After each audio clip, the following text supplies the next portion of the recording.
few weeks ago, I made a video about hitting my trigger rate on an investment property that I own in Halifax, and now it's time for a quick update. So as a refresh, I bought this property in July 2021, and I did a big reno, and then I refinanced it in February of 2022 on a variable rate.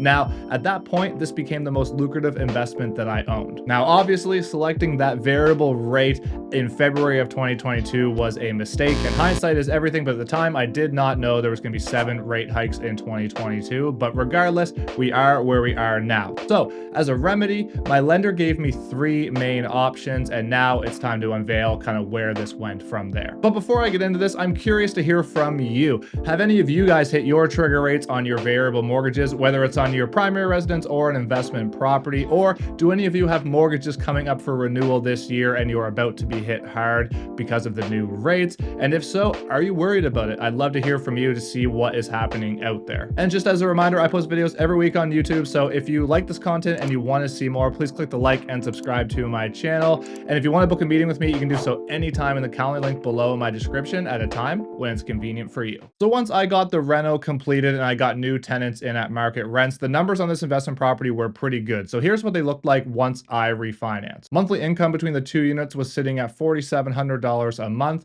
My monthly mortgage payment was $2,872 a month. My insurance was $325. The taxes, $548. And the utilities were all paid by the tenants as they were all separately metered, both power, heat, and water. So that being said, with those numbers, I was looking at about $955 of monthly cash flow from this property. So like I said, the numbers were looking pretty good at this point in time. Now, throughout 2022, the rates rose, and as mentioned, we had 7 rate hikes in 2022. And in December, I hit my trigger rate. So once I hit my trigger rate, I was given 3 options from my lender. So number 1 was to lock in at the current 5-year fixed rate, which would up my payment substantially. And really that wasn't a good looking option. Option number 2 was to increase my payments by 20% each year until I got my amortization back in line. And number 3 was for me to personally put lump sums on the mortgage payment. I could do up to 20% of the mortgage every year as a prepayment without any penalty. And that could be used to get the amortization back in line as well. So in looking at these 3 options, obviously none of them are ideal, but I also am not ready to sell this property at this point. So I made a decision and I went with the increasing my payments by 20% each year until my amortization gets back in line. So obviously I'm hoping that by the time we get to next year, the rates are on their way back down, but the reality is they probably won't be. So in that case, I would have to increase the payment again by 20%. So at this point in time, this is more of a band-aid than anything. And really, I'm just kicking the can down the road and hoping that the numbers will work themselves out by the time we get to 2024. So based on this decision, here's what the current numbers look like now after that 20% increase. So my payment went from $2,872 to $3,447, and yet these numbers are rounded off just for convenience,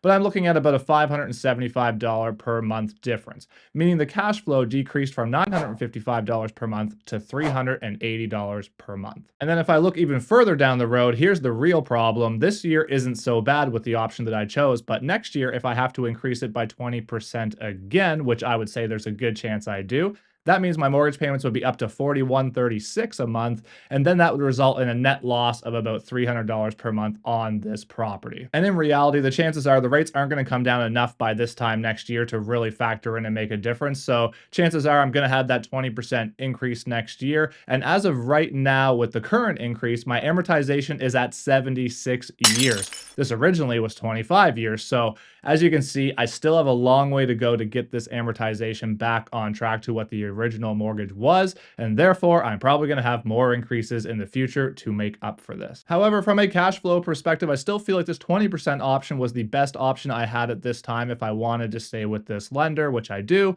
because the problem is if I lock into the 5-year fixed rate, my payment would then be $4,438, which would be an immediate net loss on this property. And the problem is then I'm locked into that for 5 years, and with the rent cap, I cannot increase the rents, and therefore I'm going to be stuck on a loss for 5 years. Whereas if I do the current option I chose this time, in theory, I might get this sorted out before the 5-year period. Now, the scary part is, in terms of Canadian real estate, I'm obviously not the only one going through this situation. So to put this into context for you, in the overall Canadian real estate market, I sat in a seminar a couple weeks ago, and they mentioned that there was somewhere around 38 to 40,000 mortgages that are renewing in Canada this year. Now, pretty much all of those people would have been from 4 or 5 years ago, and therefore they're on a really low rate, probably low 2s or even high 1s on a 5-year fix. And here they are now renewing at something that's going to be around a 4.5 to 5% rate, and their payments are going to go up drastically. So I'm not the only one in this scenario. I'm not 100% sure if that 38 to 40,000 is 100% accurate because it's secondhand information, but it did come from a great source. So